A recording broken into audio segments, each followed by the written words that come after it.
শুভেচ্ছা জানাচ্ছি, আমি রাব্বিল হাসান রূপম। এই ভিডিও লেসনে আপনাদের সাথে আমি যে বিষয়টি নিয়ে আলোচনা করব সেটি হচ্ছে অ্যান্ড্রয়েডের অ্যাক্টিভিটি ট্রানজিশন অ্যানিমেশন।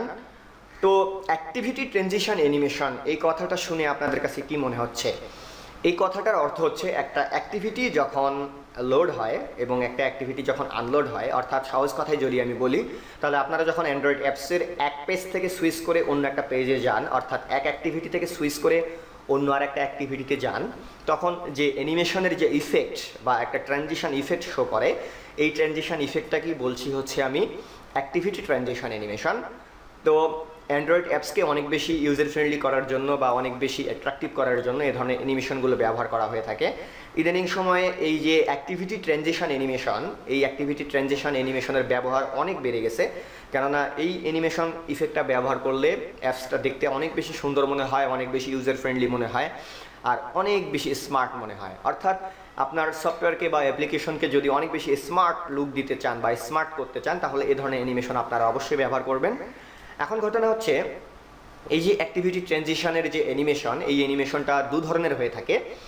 আমি যদি একটাকে বলি যে হচ্ছে ডাইরেক্ট অ্যাক্টিভিটি ট্রানজিশন অ্যানিমেশন, তাহলে আরেকটাকে আমি বলবো হচ্ছে শেয়ার্ড অ্যাক্টিভিটি ট্রানজিশন অ্যানিমেশন। অর্থাৎ যখন অ্যাক্টিভিটি ট্রানজিট করে, অর্থাৎ একটা অ্যাক্টিভিটি যখন ওপেন হয় বা ক্লোজ হয়, তখন ডিরেক্টলি যে অ্যানিমেশনটা শো করে বা ডিরেক্টলি যদি কোনো অ্যানিমেশন ইফেক্ট আমরা দেই, আমি সেটাকে বলতেছি হচ্ছে ডাইরেক্ট ট্রানজিশন অ্যানিমেশন। আর এ ধরনের যদি কোনো ঘটনা ঘটে যে এ ধরনের ডিরেক্ট কোনো অ্যানিমেশন আসবে না, অর্থাৎ স্লাইড লেফট, স্লাইড ডাউন বা স্লাইড আপ, স্লাইড ডাউন, এ ধরনের ডিরেক্ট কোনো অ্যানিমেশন আসবে না। জাস্ট হবে কি, আমার অ্যাক্টিভিটির ভেতরে যে এলিমেন্টগুলো আছে সেই এলিমেন্টগুলো নিজেদের মধ্যে অবস্থান পরিবর্তন করে নিজেদের মধ্যে একটা শেয়ারিং সিস্টেম তৈরি করবে। তো এই ধরনের শেয়ারিং সিস্টেমের অ্যানিমেশনগুলোকে আমি বলবো হচ্ছে অ্যাক্টিভিটি ট্রানজিশনের শেয়ার্ড অ্যানিমেশন। তো আমরা এই যে একটা বললাম হচ্ছে অ্যাক্টিভিটি ট্রানজিশনের ডাইরেক্ট অ্যানিমেশন, আর একটা বললাম শেয়ার্ড অ্যানিমেশন। এই দুই ধরনের অ্যানিমেশন দিয়েই শিখবো আমরা। তো আপনারা যদি অ্যাক্টিভিটি ট্রানজিশনের ডাইরেক্ট অ্যানিমেশন দিতে চান, সেক্ষেত্রে ওভার পেন্ডিং ট্রানজিশন নামে যে মেথডটা আছে, এই মেথডটার প্রয়োজন হবে। এই মেথডটা মূলত ব্যবহার করে আমরা এই ধরনের ডাইরেক্ট অ্যানিমেশনগুলো দিব।